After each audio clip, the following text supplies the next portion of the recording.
Ladies and gentlemen, good afternoon.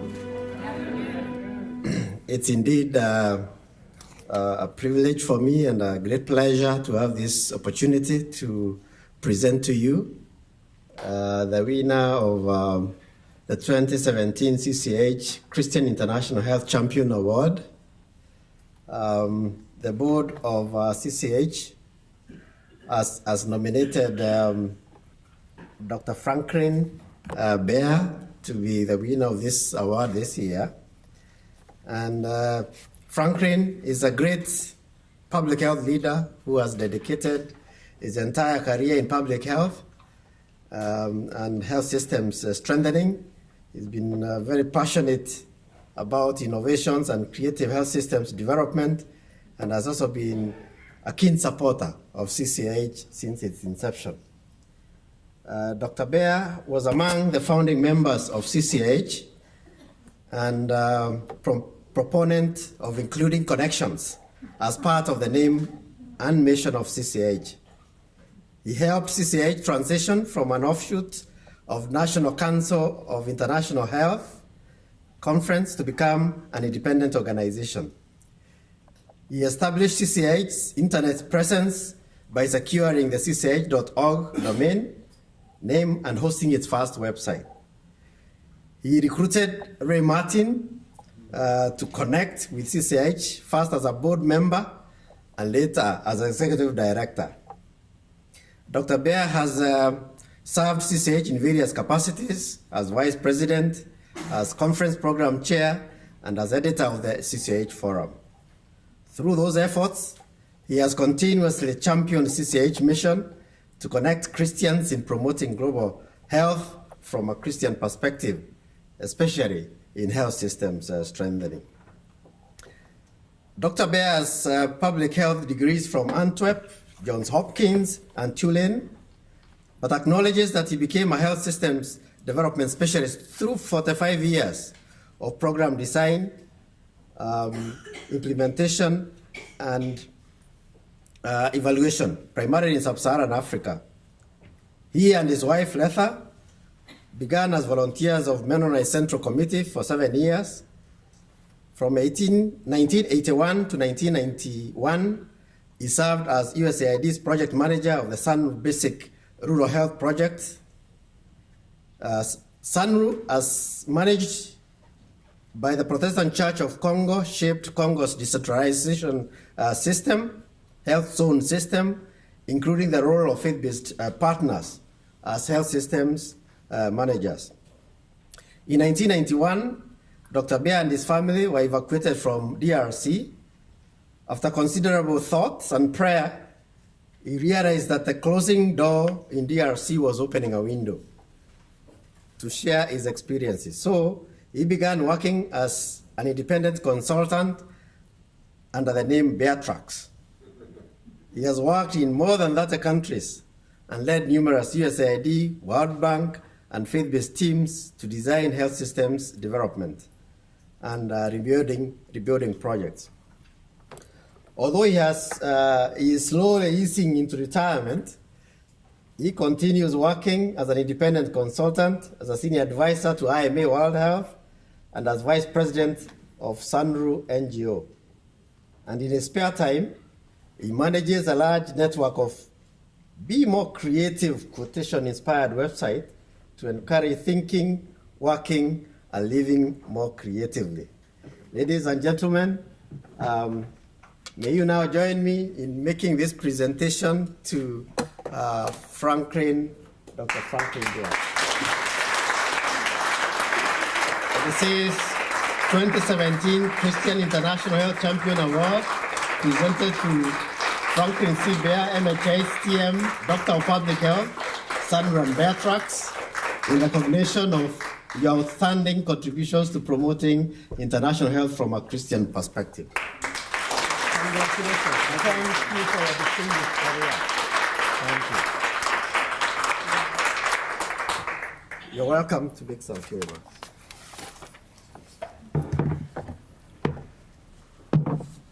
Thank you, Samuel, and thank you, CCIH. I'd also like to particularly thank my colleagues from SANRU and from IMA World Health, with whom I've worked for many, many years. It's at a moment like this that I reflect on how the long, winding, twisting pathway from being a biology major at Goshen College in 1972 to becoming a health system strengthening specialist in 2017. And particularly, what strikes me is the minor things along the way that had a major impact on my career. For instance, my wife and I got engaged in 1972, and we decided that rather than settling down in the U.S., we would join up with Mennonite Central Committee as volunteers for 3 years. I was going as a biology teacher, and my wife as a nurse. And we thought they would send us to Zambia, an English-speaking country in Africa. And we were planning for that. But we found that MCC had instituted a new policy that newlyweds were not allowed to go directly to Africa because it was considered too high risk to try to adjust to marriage and Africa in the same year. So because of that policy, they sent us to a French-speaking country, Zaire, and made us go to Europe for a year to study French. So we got an all-expense-paid honeymoon in Europe to study French. In retrospect, I can only say thank you, MCC, because my career would have been totally different had I gone to Zambia instead of Zaire.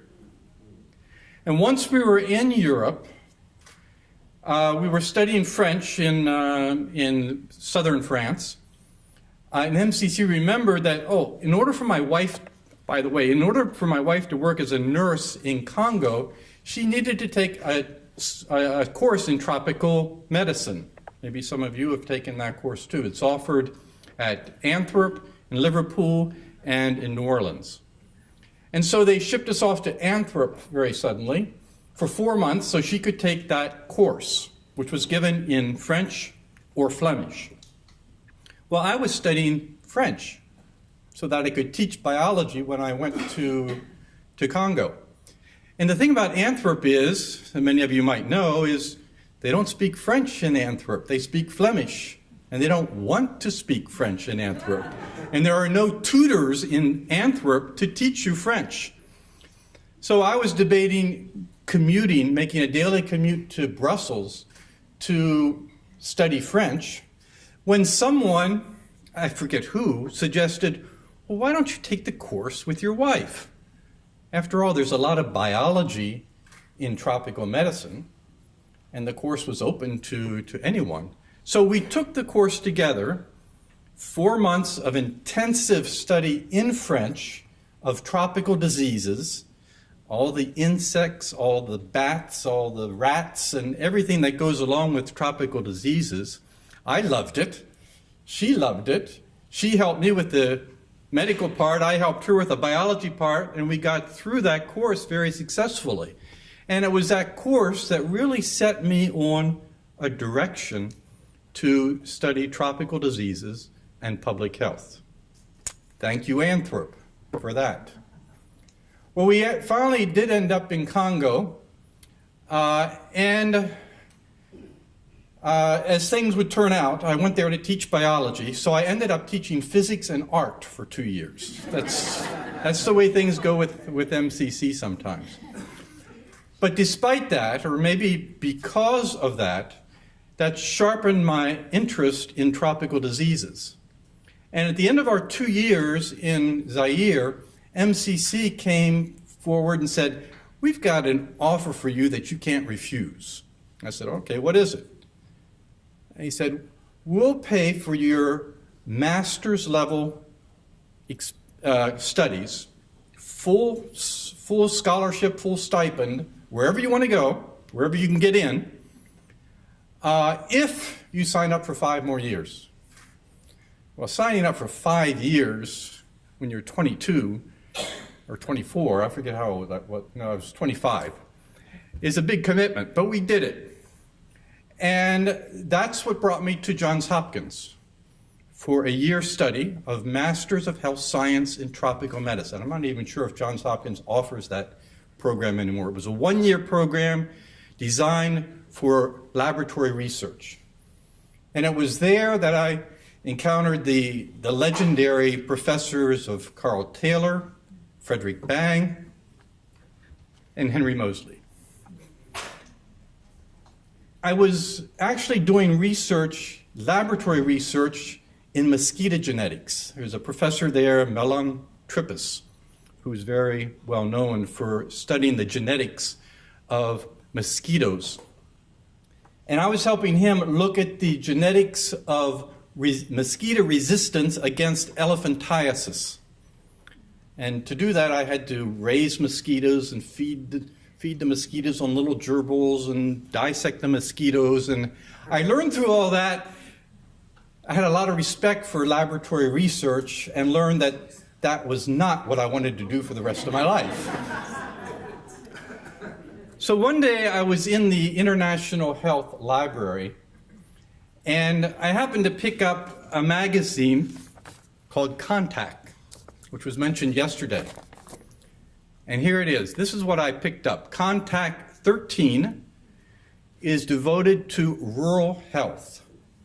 And the lead article is the Program of Rural Health at Vanga, Zaire, with Dr. Dan Fountain. So I took this to MCC and said, look, if we're going to sign up with you for 3 years or 5 more years, this is the kind of program I like to work with. Without thinking that we would necessarily go back to Zaire. I was giving to them an example of, find this program anywhere in the world and we'll go to it. Well, unknown to us, they called Dan Fountain. And Dan said, we want the Baers, send them out here. So I can only say thank you to Contact, and particularly to Connie Gates. Connie Gates is a founding member of CCIH. Usually she's at this conference. But she was the editor that put together the first 15 issues of Contact magazine were due to her work with the CMC. So thank you, Connie Gates, for that contribution. So we went back to Zaire, went to Vanga, and as they say, the rest is history. I worked at Vanga for 3 years, developing Vanga. This was in 76 to 79, so we are still pre-Alma Ata. Remember that. But in 1975, Zaire was already adopting primary health care, decentralizing their health system to health zones, and doing that in collaboration with faith-based organizations. Those were the 3 pillars of developing the Congo health system. While I was at Vanga, we developed Vanga to be one of the pilot health zones in the country. At the end of 79, I went off to Tulane and spent 3 years, 2 years doing a doctoral research. And just as I was finishing up my doctoral research at Tulane, USAID calls me up from Congo and says, hey, we're starting a project to create 50 Vangas in Congo. Do you want to come out and manage it? And I said, yeah. So that got us back to Congo for our 3rd term of service with USAID. I was in the position of being hired by USAID to work with the Protestant Church of Congo to manage a national public health project on behalf of the Ministry of Health. A very unusual combination for USAID, but a very successful combination in that it showed the role that faith-based organizations could play, not just in providing health care, but in managing a national health program. Unfortunately, and that program, that was the next 10 years. The next 10 years, from 81 to 91, I was a contractor with USAID. That sort of fell apart in 1991 when there were riots in Kinshasa that destroyed the infrastructure of the downtown area. And as a result, most of the embassies closed. U.S. Embassy closed, USAID closed, they closed all the projects suddenly, and all of a sudden we parachuted back into the United States. At that point, I had to make a decision. Do I go work for an international group like JSI or MSH, or this was before the days of IMA, really, doing that kind of a work?